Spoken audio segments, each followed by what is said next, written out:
A very good morning to all. Welcome to the TSN online classes. Today I am going to explain class 9, chapter number 5. The name of this chapter, the fundamental unit of life, cell. Today topic is structure of the cell membrane. In this slide we are seeing the picture of the cell membrane.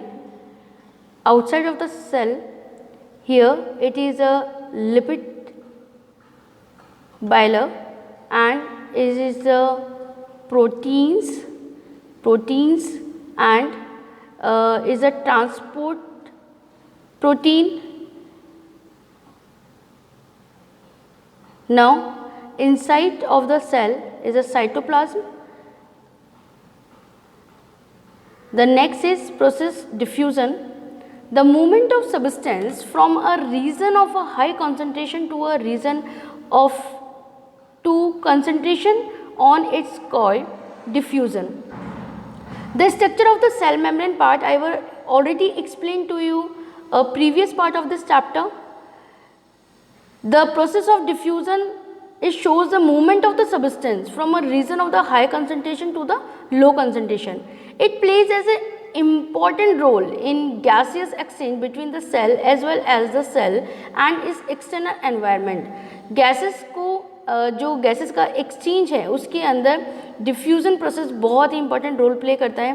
When the level of oxygen inside the cell decrease, oxygen from a external environment of the cell enters by the process of diffusion.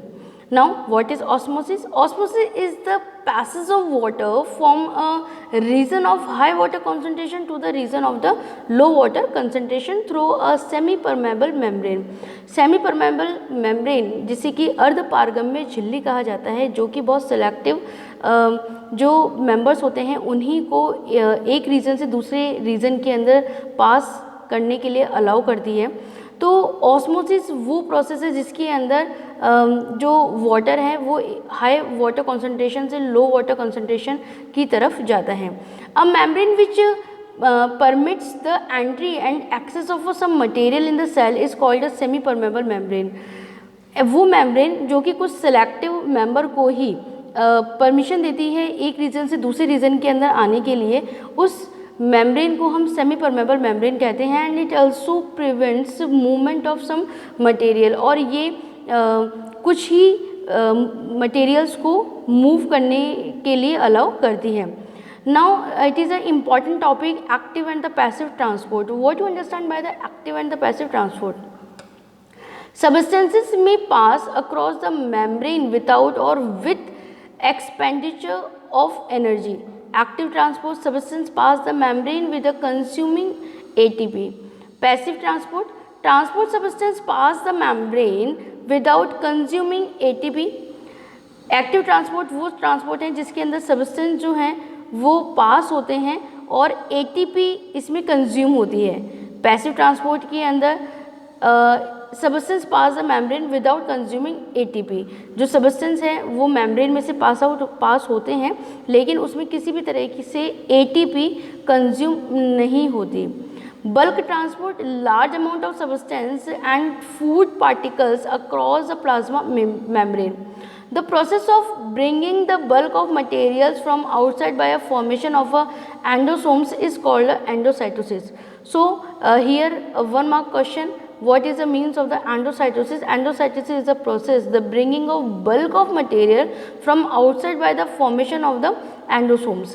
Bulk expulsion of materials as in a secretion and excretion is called the exocytosis. Now here the detailed study of the passive transport. Passive transport is of two types, diffusion and the osmosis. जो हमने diffusion और osmosis की study किया था, तो यहाँ पर हम बाय द पिक्चर्स उसकी कंपैरेटिवली स्टडी करेंगे because it is the most important topic of this chapter. So passive transport is two types. The first is diffusion, the process of movement of substance solid, liquid और gases from the region of higher concentration to the region of its lower concentration till spread uniformly in the given space is called the diffusion. तो यहाँ पर देखिए कि diffusion को bye picture हमने आपके साथ में एक्सप्लेन किया है. Solvent moves by the concentration gradient. यहाँ पर जो मॉलिक्यूल्स हैं वो एक रीजन से दूसरे रीजन की तरफ आ रहे हैं, तो हायर कॉन्सेंट्रेशन से लोअर कॉन्सेंट्रेशन की तरफ जो सब्सटेंस है उनका मूवमेंट हो रहा है, ये जो प्रोसेस है ये डिफ्यूज़न कहलाता है। Then what is the importancy of diffusion? It helps in spread of different substance throughout cytoplasm of cell। जो डिफ्यूज़न है ये प्रोसेस हेल्प करता है जो डिफरेंट टाइप ऑफ सब्सटेंस हैं उनको साइटोप्लाज्म से सेल में एंट्री के लिए। Osmosis is a type of the diffusion where only solvent is allowed to diffuse. Osmosis वो प्रोसेस है जिसके अंदर केवल और केवल जो सॉल्वेंट है वो ही अलाउड होते हैं। Diffusion helps in exchange of respiratory gases between the cells and their environment. Diffusion बहुत हेल्प करता है जो रेस्पिरेटरी गैसेस होती हैं, कौन सी होती हैं? Oxygen and the carbon dioxide. तो ऑक्सीजन हम इंटैक्ट करते हैं और जो कार्बन डाइऑक्साइड गैस होती है उसको हम बॉडी से बाहर निकालते हैं। तो ये जो प्रोसेस है ये हमारी बॉडी के अंदर भी होता है। Transpiration is diffusion process. जो ट्रांसपिरेशन का जो प्रोसेस है वो भी डिफ्यूजन का प्रोसेस कहलाता है। Flowers spread aroma through diffusion to attract insect and other animals for pollination. जो फ्लावर्स के अंदर जो फ्रेगमेंट होती है, जो उनकी खुशबू होती है, तो उनका जो एरोमा होता है, जो उनका एरोमा है वो स्प्रेड होता है चारों तरफ, किसकी मदद से? केवल डिफ्यूजन के प्रोसेस के थ्रू। और इसी की वजह से जो इंसेक्ट हैं वो अट्रैक्ट होते हैं और जो दूसरे एनिमल्स हैं वो पॉलिनेशन के लिए फ्लावर्स के पास में आते हैं। Now, the next is osmosis, defined as the diffusion of water or solvent across a semi-permeable membrane from a region of its higher concentration to region of its lower concentration। जो diffusion of water यदि हम study करते हैं तो जो solvent होते हैं, it's solvent across a semi-permeable membrane from a region of its higher concentration to the region of the lower concentration। Plasma membrane function as a semi-permeable membrane। यहाँ बताया गया है कि जो प्लाज्मा membrane होती हैं वो एक semi-permeable membrane के जैसे कार्य करती हैं और हायर concentration से lower concentration की तरफ उनका flow होता है। Now the next is how diffusion differ from osmosis। तो it is a very important question कि what is the difference between the diffusion and the osmosis। So the difference is it can take place in solid, liquid and gases। जो diffusion का process है वो solid, liquid and gases तीनों form के अंदर हो सकता है, जबकि osmosis जो है it take place only in liquid medium, वो केवल liquid medium में ही होता है। It does not involve any semi permeable membrane। और जो डिफ्यूज़न का प्रोसेस है उसके अंदर कोई भी सेमी परमेबल मेम्ब्रेन का इम्पॉर्टेंट रोल नहीं होता है। But osmosis it required the semi permeable membrane, लेकिन जो ऑस्मोसिस है उसमें सेमी परमेबल मेम्ब्रेन का रिक्वायरमेंट होता है। It equalize the concentration of substance and in osmosis it does not equalize the concentration of solvent on the two sides of the membrane। The different substance diffuse independent of one another। जो diffusion का process है उसके अंदर जो different substance है they all are the independent, but in osmosis only solvent undergoes diffusion. लेकिन जो osmosis है उसके अंदर केवल सॉल्वेंट जो होते हैं वे ही डिफ्यूजन की प्रोसेस के अंदर इन्वॉल्व होते हैं, ऑस्मोसिस के प्रोसेस के अंदर इन्वॉल्व होते हैं। Diffusion is not much influenced by the presence of the other substance.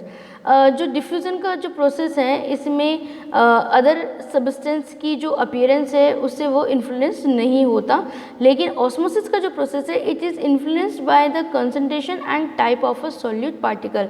लेकिन जो ऑस्मोसिस का प्रोसेस है ये निर्भर करता है कि what is the concentration of the liquid and what is the type of the solute particle। Now the next is types of osmotic solution। So it is a very important topic कि what is the types of the osmotic solution। osmotic solution के कौन कौन से types हैं उनके बारे में हम लोग स्टडी करेंगे। The first is osmotic solutions are those solution which can cause osmosis।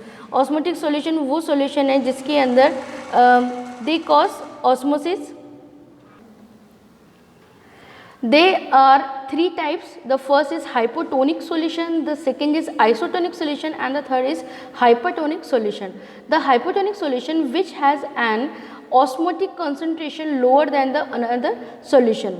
The second is isotonic. The solution has an osmotic concentration similar to another solution, and the hypertonic solution which has an osmotic concentration higher than that of the another solution. So here the picture of the isotonic, hypotonic, isotonic and the hypertonic solution here.